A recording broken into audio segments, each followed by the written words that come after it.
So these are the patch notes for version 174 of ARK Survival Evolved.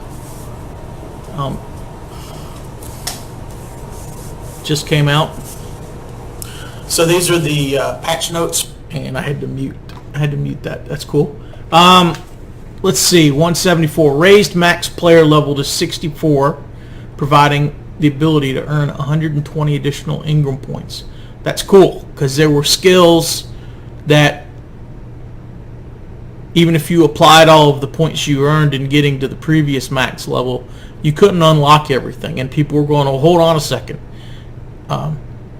That means even though I'm at the highest level, there'll be things I can't do. So it's probably still important to choose what you use your Ingram points for, but that's pretty cool. Raise maxed tamed dino level additions to 38. So as you tame animals, those animals have an opportunity to level up, as well as animals that are out in the wild and computer AI is having them, walk around, live their lives, be alive, not get eaten, or turn around and eat other animals. They on their own are gathering XP. And you can see this when you get to an animal that has a lot of XP. You can go, you know what, I ain't going to fight that animal. Or that's one that I want to tame because I'll have to teach it less. Fix for flyer stamina. This is if you train one of the birds that flies and you ride on the back of the bird, the stamina, how long it can fly before it has to land. Gas consumption rate at the higher levels, which I haven't got to. There is gasoline. I haven't got to the point where I can craft and use it. Level cap to 70. Armor durability rebalancing. There's different kinds of armor each you can wear. Tripled the metal content of metal and rich metal rocks.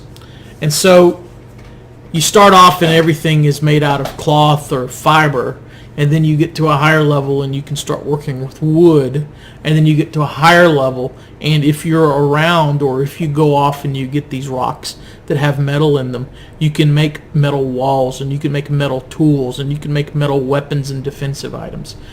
Where I am on the map, there's not a lot of metal available, so I'm still stuck in the wood age, but it's good that something that is a resource metal that's required is going to be more available.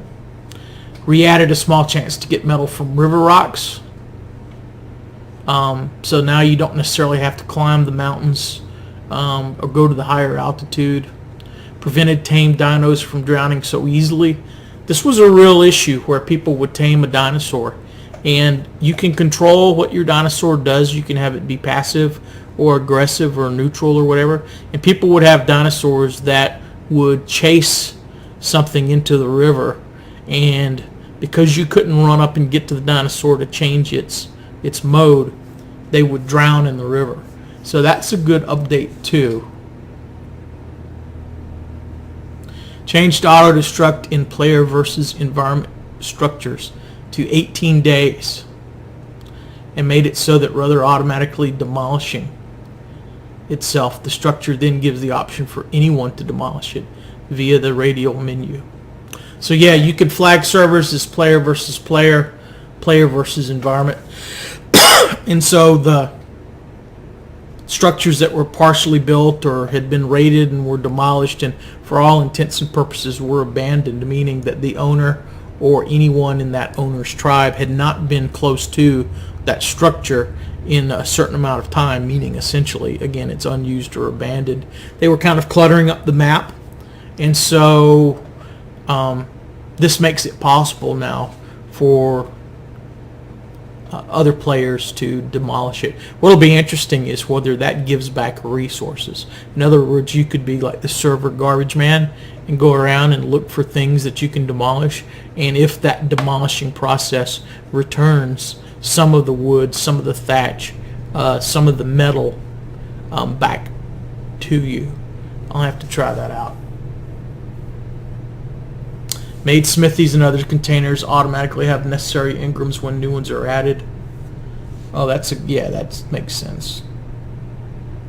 Made it clear via the description that the food preservation bin requires spark powder to preserve food, and that it can also create beef jerky. Beef jerky, I was reading, is going to be a way to take meat and treat it so that it doesn't spoil. And same thing for food preservation bin. Right now, berries and other things, they have a timer where they'll begin to spoil after a certain amount of time.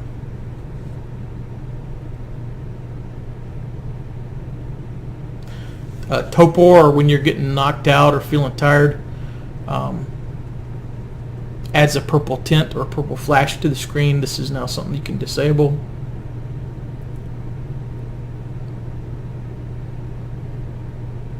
And they've changed the dino knocked out state. Used to be when you were taming a dino, you needed to keep it above 50% or they could wake up at any time. Now it appears that it'll have to reach 0 for them to wake up, but they're going to make it's going to decrease quicker. Increased effectiveness of temperature insulation by 20%. Yeah, a lot of times you'd have clothes on and it would be complaining about how cold you were or something. Fixed Bronto saddle. Non-water dinos will now attempt to swim to the surface and not drown. Yeah, before dinos would just kind of stroll along the bottom, and if their oxygen ran out, hey, it ran out and they died. Fixed armor insulation values and UI display.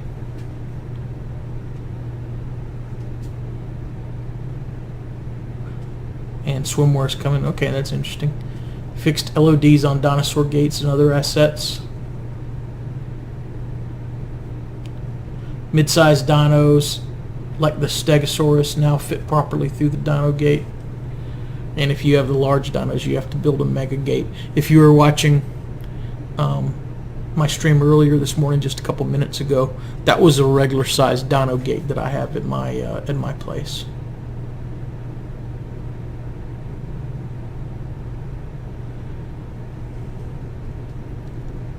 Fixed crafting table requirements on a number of items.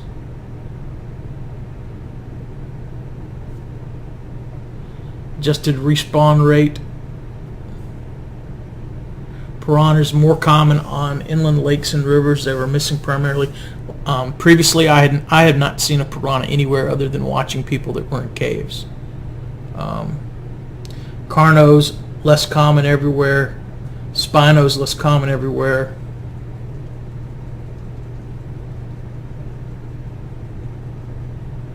And they made it so that hand grenades don't thoroughly knock down wood structures. So yeah, the hand grenades for a while were really OP. The update from yesterday, 173, which added the Spinosaurus. It's a new structure, spike wall. The idea is you could train a dinosaur and you could then use that to batter down somebody's base. Well, it looks like you could put the spike wall between the outside world and your base, and that's one more thing that could hurt the dinosaur that they would have to bash down in order to do like a raid in a player versus player. Beef jerky is spark plotter plus oil plus cooked meat plus time. They continue to work on optimizing both server side and client side this game, and they're providing hints for people who don't have the most powerful systems in order to be able to optimize this. After login, you'll get a message indicating how you died if your character was killed when you were logged out. So when you log out, when you go to sleep, or if the server restarts, your character pretty much just kind of sits there in a sleeping status. And so if somebody is walking through the woods and they find you, or they raid your base and you're inside your base, you could come back, and instead of being where you expected to be, you could be presented with the spawn menu. Where do you want to spawn? Do you want to spawn in your sleeping bag? Do you want to spawn on the beach somewhere in one of these zones? And you would just assume that something had killed you, but you wouldn't know. And so that's actually an improvement, and it could help you figure out if somebody griefed you or raided your base or whatnot. Or if you're in melee, if somebody just walks up and kills you, figure out who that was.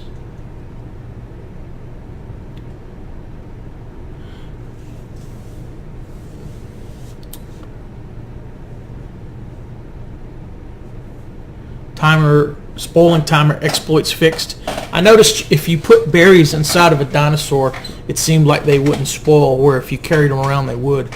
I wonder if that's one of the ways people were stockpiling a bunch of berries. Now that they've added this refrigerator thing in there to keep food from spoiling, there's a craftable way to accomplish that. Various ways to teleport into people's houses seemingly fixed. I had heard if you were on a dinosaur, your dinosaur could kind of clip through the wall and you could get off and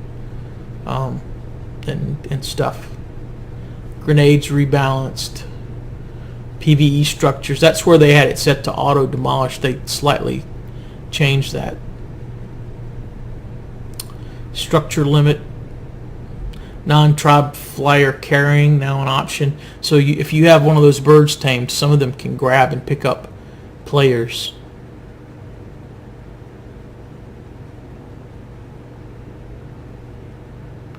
There's more mods that are being published that if you want you could add to your server. They added as part of this Jurassic Park movie launch tie-in some limited edition drops in 1.7.3. I haven't run across any of that, but then again, I probably haven't played that much since the update yesterday. And then again today, some changes to how dinosaurs work in the water. Unconscious dinos being tamed can no longer be harmed by non-tribe players in player versus environment. That's a pretty good fix, because you'd invest all this time and some griefer could just run up and kill your dinosaur, and you'd be like an hour or more and a bunch of berries and a bunch of effort into taming. Tribe IDs, player IDs now unique. That's good. You can see which mods are on a server.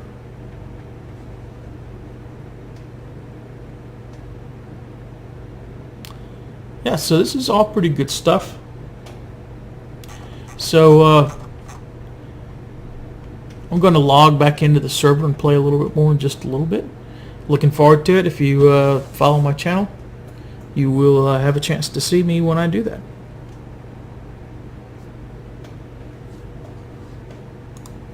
And again, this game is ARK Survival Evolved.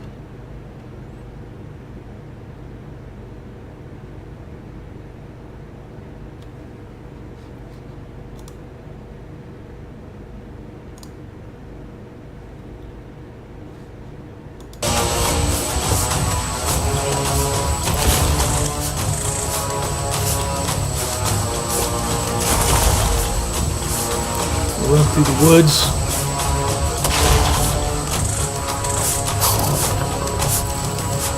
There's the fort up here.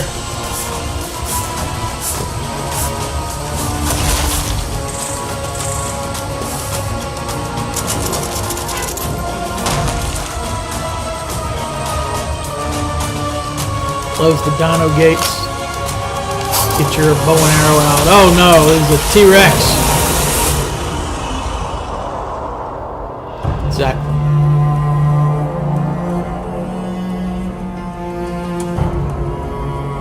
You respawn, you're out on the beach.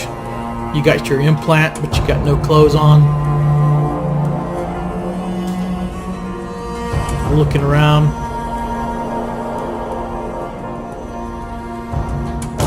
Friendly dinosaur.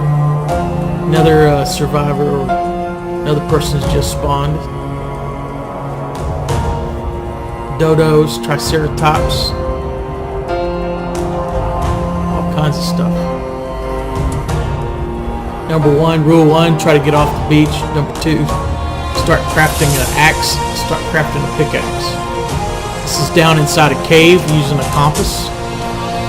Looking at your map, this is riding a raptor.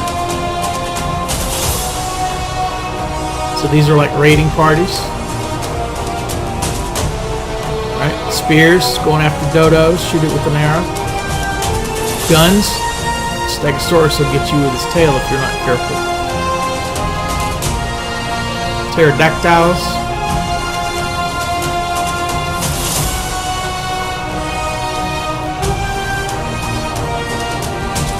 Triceratops versus pistol.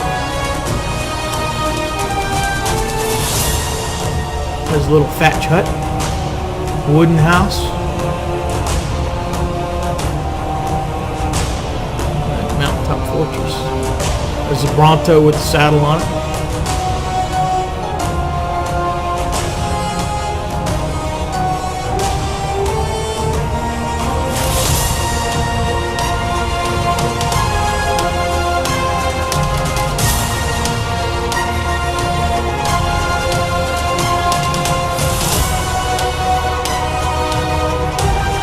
Big river crocodiles. Raptor coming after you.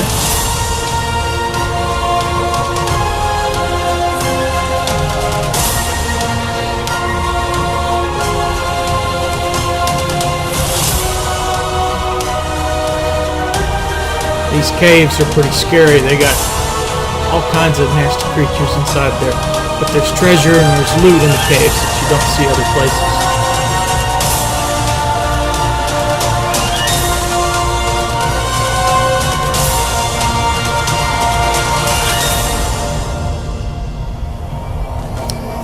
Again, that's the video for ARK, Survival Evolved. Pretty cool game, I gotta admit. It's got some bugs in it because it's early alpha, but the development team seems to be pretty responsive in terms of patching them, fixing them, communicating the status updates. It's on sale in the Steam store for, I want to say like $24, something like that. I recommend it. I like survival games and not just shooters. I was playing Rust, was playing a little H1Z1, a little bit of the Island, a little bit of DayZ. This game has proven to have caught my interest, and even though I'm not really teamed up with people, I'm playing for the most part alone. I like it. So that's just kind of a little review of the latest patch notes and the game trailer commentary. This will also, I'm going to go back and I'm going to listen to this video. This will kind of let me know if using my PC speakers and the mic to do commentary may work for me when I stream, if I decide to some E3 stuff, or whether I really need to wear headphones to isolate the sound. So that's it. See you later.